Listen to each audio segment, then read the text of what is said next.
Les règles du jeu viennent de changer, et tout ce qu'on t'a appris n'a plus forcément de sens. Faire des études dont le programme n'a pas changé depuis des décennies pour te démarquer dans le futur. Échanger un jour de travail contre un jour de paye. Échanger ta créativité contre une fausse sécurité de l'emploi. Le monde ne récompense plus les personnes qui sont juste les rouages d'une grosse machine. La solution ? Il faut devenir un artiste.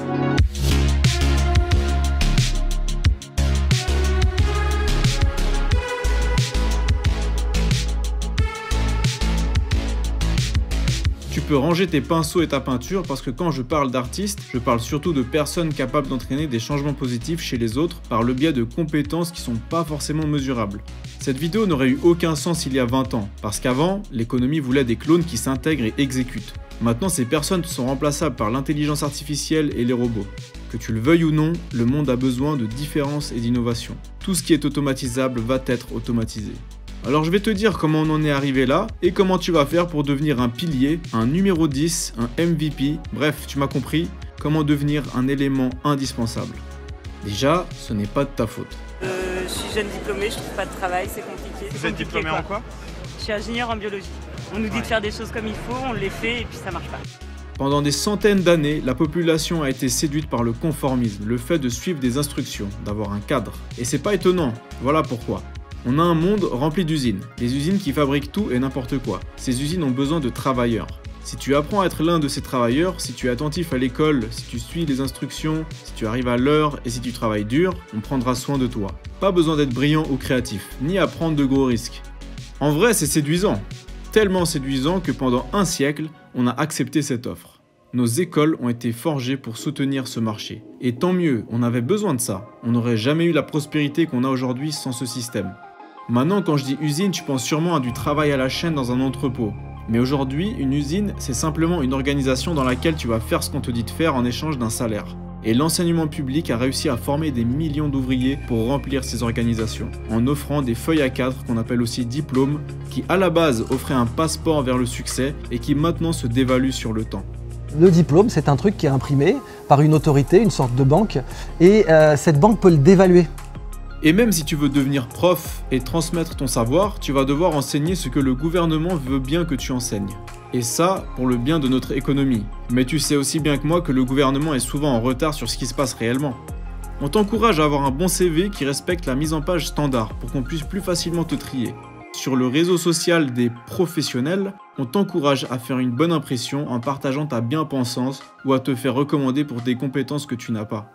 Pour faire simple, depuis que t'es gamin, on t'a fait comprendre que la bonne chose c'est de rentrer dans le moule. Aujourd'hui, on te demande de trouver ta niche, de te différencier et de devenir unique.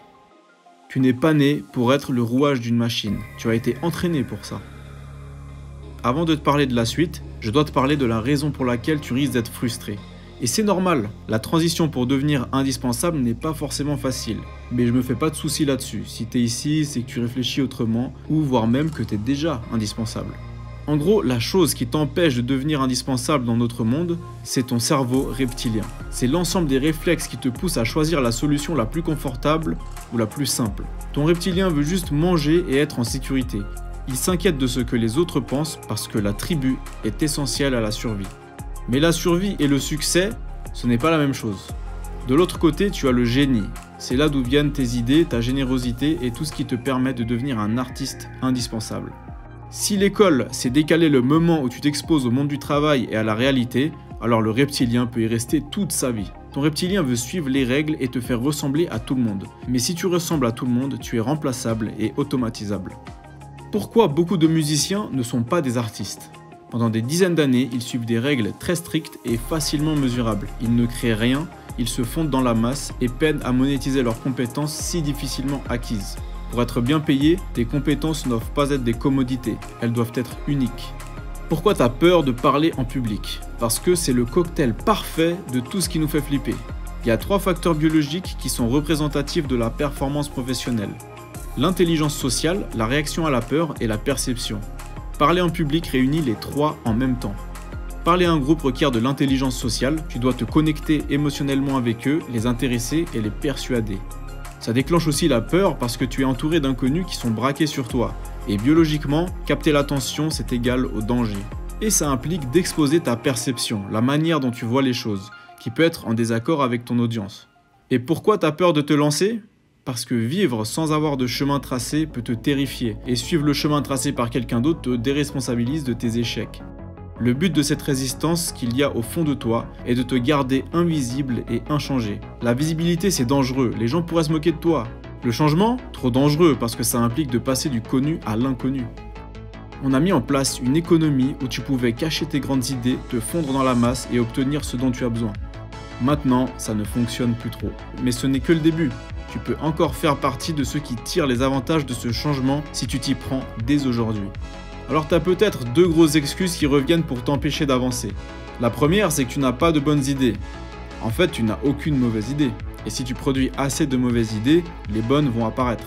De toute façon, les idées, c'est la partie la plus simple, c'est le lancement qui est difficile. Ensuite, tu te dis sûrement que tu ne sais pas quoi faire. Alors tu as sûrement raison pour le coup. Mais pourquoi ça te pose problème ? Un artiste n'a pas d'instruction pour produire son œuvre. Suivre cette vidéo jusqu'au bout, c'est prendre le contrôle de ton reptilien et laisser place à l'artiste. À l'époque, il y avait en gros deux classes, la bourgeoisie et le prolétariat. C'est pas moi qui le dis, c'est Karl Marx. Les bourgeois ont les moyens de créer des usines et les prolétaires n'ont que la force de leur travail. Pendant 200 ans, le fossé était clair, soit t'étais un baron, soit t'étais un gueux. Maintenant, les travailleurs possèdent les moyens de production. Et quand je dis moyens de production, je te parle d'un ordi portable et d'une connexion internet. Le web a permis à n'importe qui de percer plus facilement, mais a rendu la médiocrité plus difficile à maintenir.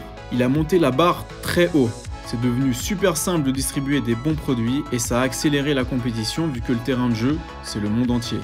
Ça a imposé aux gens un niveau de performance beaucoup plus élevé. Et surtout en 2021, les gens ont commencé à se rendre compte que la sécurité de l'emploi c'était une prank et que tout ce qui leur reste c'est l'entrepreneuriat. Donc ça fait qu'il y a une bonne et une mauvaise nouvelle. La bonne, c'est qu'il n'a jamais été aussi simple de devenir entrepreneur. La mauvaise, c'est qu'à cause de cette simplicité, la concurrence est ultra rude et si tu ne commences pas dès aujourd'hui à devenir un pilier irremplaçable, tu vas te faire robotiser. Mais tranquille, ne stresse pas. En terminant de regarder cette vidéo, tu auras déjà fait un bon premier pas. Alors il y a toujours des gens en bas de la pyramide qui font un travail difficile mais facile à apprendre pour toi, moi ou un robot. Et plus on monte dans la hiérarchie, plus le travail devient facile, plus le salaire augmente. Et plus le nombre de personnes disponibles pour faire ce travail diminue. Beaucoup de gens peuvent soulever des cartons ou des valises, mais pas beaucoup peuvent vendre et presque personne ne pense à créer et inventer. Donc ce qui fait la diff aujourd'hui, c'est les piliers de l'économie. Ce ne sont pas des prolétaires qui attendent ce qu'on leur dit de faire, ni des riches barons. C'est des gens capables de créer un effet de levier sur leurs compétences internes. En gros, leur usine, c'est leur cerveau, et non pas une organisation avec plein de gens qui servent à la faire tourner. Et parmi ces piliers, il y en a quelques-uns qui sont là pour programmer les algorithmes qui vont remplacer tes parents, ta tante, et peut-être toi si tu choisis de faire un job facilement mesurable et remplaçable. Pour comprendre rapidement à quel point tu es indispensable à ton travail, pose-toi la question, comment me virer ? Et essaye vraiment de te mettre à la place de ton patron qui va logiquement chercher à faire le plus de profit. Imagine honnêtement ce que ça coûterait et le temps que ça prendrait de développer un robot qui ferait ton travail. Si t'es caissier, la question est vite répondue. Si t'es vendeur hors pair, à toi l'abondance. Et concrètement, il y a 3 conditions qui vont te permettre de voir si tu n'es pas indispensable et qui s'appliquent à presque toutes les activités. Si tu peux mesurer ton activité, tu peux la faire plus rapidement. Si tu peux en faire un processus, tu peux l'externaliser ou l'automatiser. Si tu peux l'automatiser, tu peux la faire pour moins cher.